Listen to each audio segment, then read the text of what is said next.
Bang! Neeves knives. I'm Jared. My lovely wife, Kara, is enjoying her birthday. So, this knife came from Bob DeMarco, the Knife Junkie. If you don't know who that is, I will link him down in the description so you can go check out his podcast. Awesome podcast. I've been on there a few times. Always have a good time. But this knife came to me with a broken tip.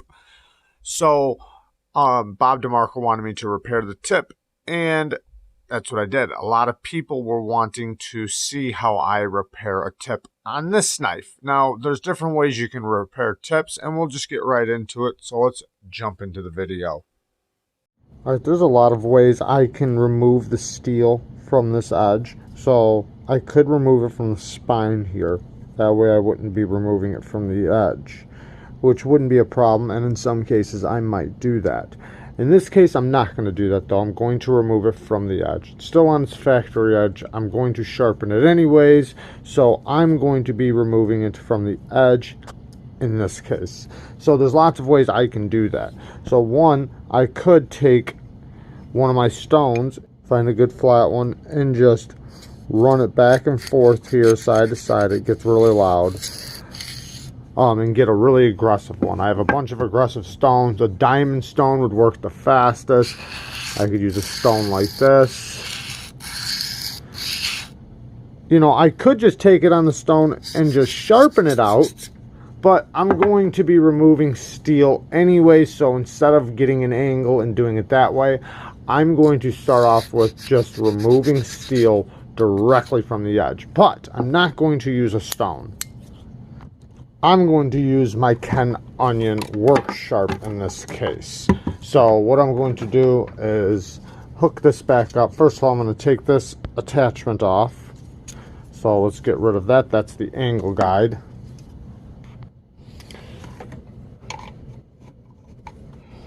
And now I'm going to put this on there. And I bought these belts for my grinder. I thought they were going to fit my grinder, but they don't, so it's okay. I'm just going to have to use it on here.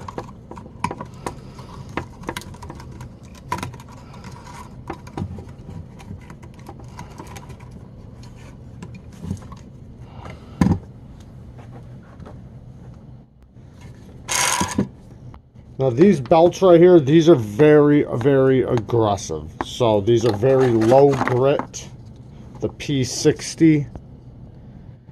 Very, very low grit. Very aggressive. So I'm going to start it, and then I'm going to basically take my edge, go right here, and I'm going to try to do this quick because I don't want it to burn up in one spot. So I'm going to touch, slide all the way over. Touch, slide all the way over, touch, slide over, way over. But I got to be careful right here not to hit this area. So I'm actually going to cover this little area with tape just in case. So I taped it up with some clear tape. This is going to protect hopefully the insides from stuff going inside by the pivot, and hopefully it can kind of protect me from going too far back here. But let's get started. I'm going to put it on a very low setting. I don't want it to be very high speed.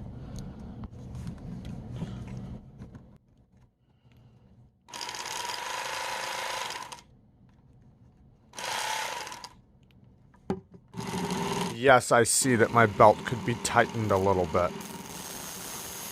So the idea when I start grinding here is right when I hit the belt, I want to instantly start moving.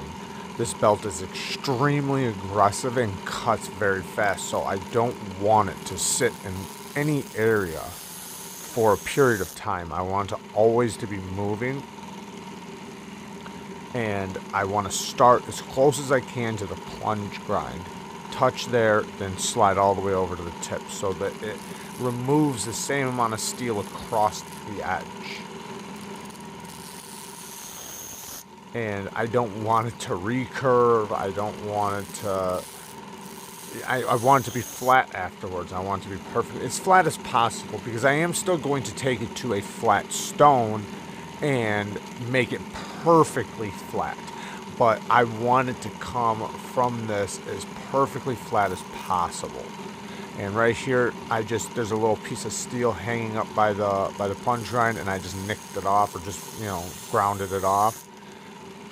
And, like I said, this thing cuts so fast. I got to be very careful. I put no pressure. As soon as it touches the belt, I start moving. I checked it out, and I could see I wanted to remove just a little bit more, couple more swipes, and then I'd be happy.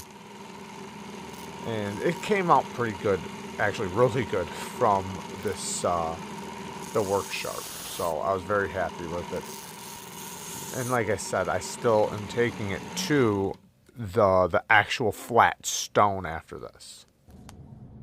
So that's plenty of steel that I removed. There's a little bit left, but that will come out in the sharpening.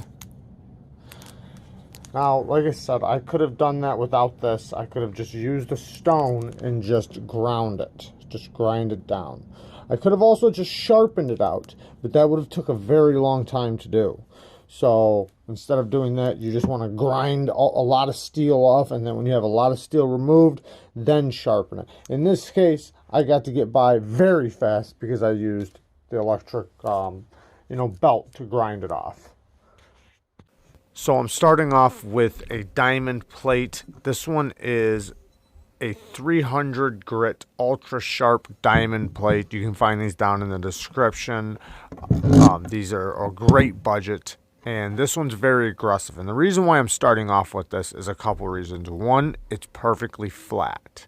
Another reason, it's very aggressive, because right now I'm reprofiling. I'm getting my angle, but I'm also making sure my edge is perfectly flat. So if there's any inconsistencies from the belt, I can flatten it out with this stone. Also, the angle on the corner of the stone, or the edge of the stone, is perfectly flat. Perfectly angled. It's a 90-degree angle. So that will help me get, like right here, where I'm right next to the choil and I'm going straight back and forth. I'm getting as close as possible to the choil, because a stone that doesn't have a really sharp angle like that isn't going to get very, very, very close to the choil, and it's not going to be perfect, because I want it to look like, not like a factory edge, but close to it, where it's, it comes straight from the plunge grind and it's perfectly straight all the way to the tip. So having this flat stone with a sharp cornered or 90-degree angle, I can get really close to the choil and make sure that all the inconsistencies or anything I'm basically grinding out right now, or sharpening out. And I got to make sure I do that all the way to the tip, so I never rock, or teeter. I'm always perfectly flat, and it's, when you're doing a worn cliff like this, the metal, or realigning the angle all the way across the edge from the plunge grind to the tip. Going across the stone, I can't let this hand pull this down. I have to make sure it stays perfectly flat, whether I'm going straight or to the side. I have to make sure I do not teeter, tilt, or anything like that.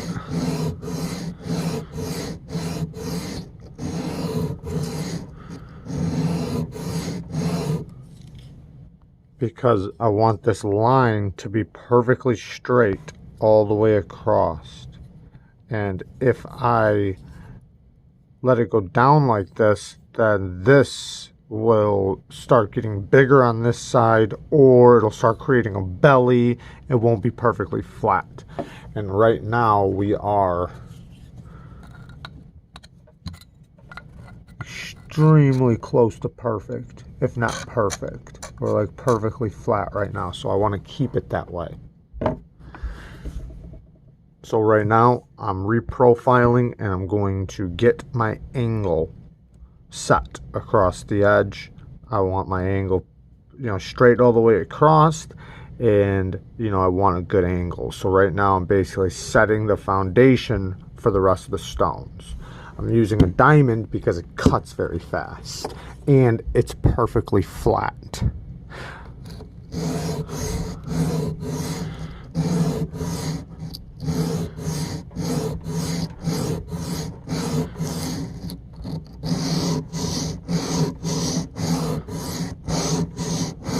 And I might change my angle. I'm not sure. I'm checking to see how it looks right now.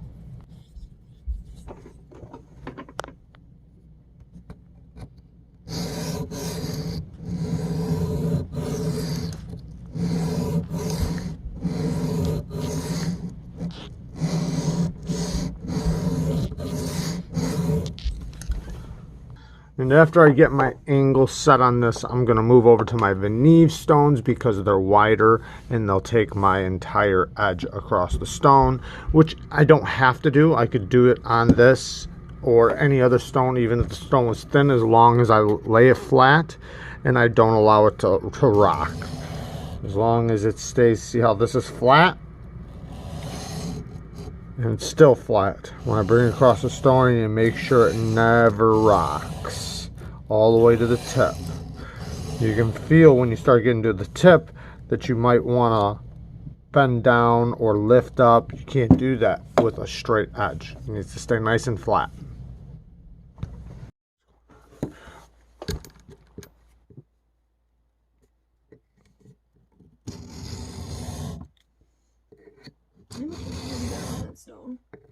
Now, coming off of this stone, I'm pretty close to perfect, but it's at least very straight. I know my edge bevel is very even, and it's perfectly straight all the way across the edge or the blade, so that and it's flat. It's nice and flat, and I can tell. I can lay it on a plate and see that. So here you see that, I still need to work on my angle, I guess you could say. So now I'm moving to this next stone, which is just as aggressive as the one I was just on. So this is a 160/100 micron, I think it is. It's basically like 240 grit, 280 grit, something like that. So once I get past, I'm basically doing the same movements on this, but in this only case, the first one the or stone two. is a lot wider. So, and it's very aggressive, and it really cuts fast. And now I can really put my angle that I want across the edge, and it's nice and even, and I can see if there's any inconsistencies in the straightness of the edge with this stone. I can see if there's any high areas, low areas, or anything like that. And it's perfectly flat.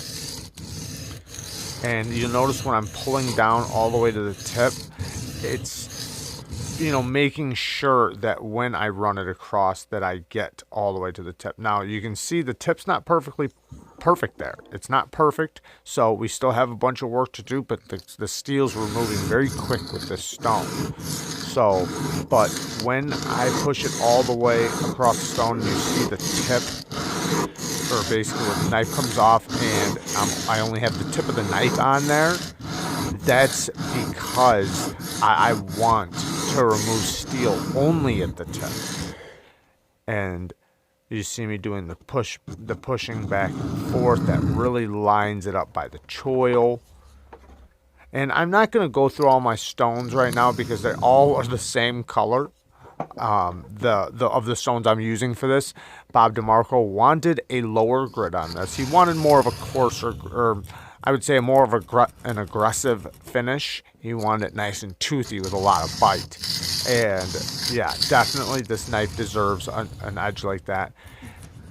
And you see right there where I got the tip, I'm making sure I'm putting making sure my angle goes all the way to the very tip, so the tip's nice and sharp.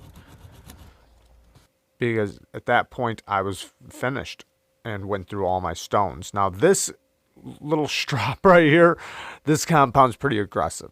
So this is just knocking any type of burr that I might possibly have from these stones, because even though Neeves stones don't really create a burr that much, the lower grit ones, definitely do a lot more.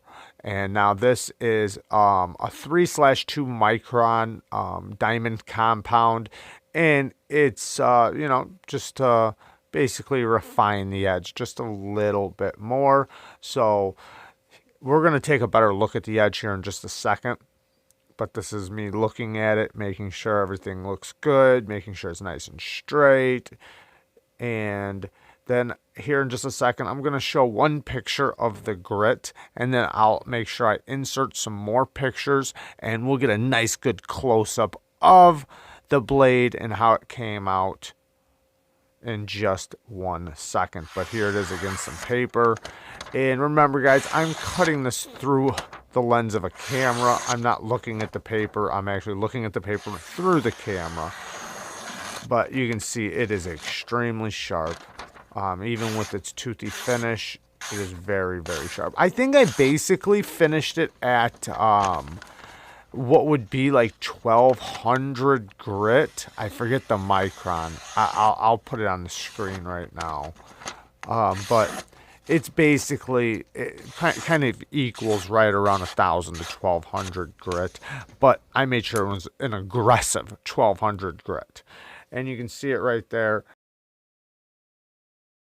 So I finished on the 50/40 micron. I could have flipped it and went to 20/14 micron, which was the other side of the stone, but then it would have started getting to more of a polish. It still would have had a lot of grit, but I kept it at the 50/40 micron. It's basically like a 1200. That's what it kind of relates to. And we're going to get some 40 magnification here. It's a jeweler's loupe. It zooms us in 40 times, and you can see the grit pattern, how uniform it is. And then you can see how straight the edge is. And that's because Spyderco's grind was nice and even. So, but yeah, you can really see how straight it is. It doesn't get thicker or thinner in any areas. All the grit pattern goes the same direction. I'm really, really happy with the way it turned out. It turned out perfect. So go check out Bob DeMarco over at Knife Junkie Podcast. Definitely go check him out if you don't have him or if you're not subscribed to him already. But yeah, this came out really good. I'm happy with the way it came out. It's basically like a 600 to 1000 grit finish in my opinion. But yeah, you can really see how good it looks. I love you guys. Peace.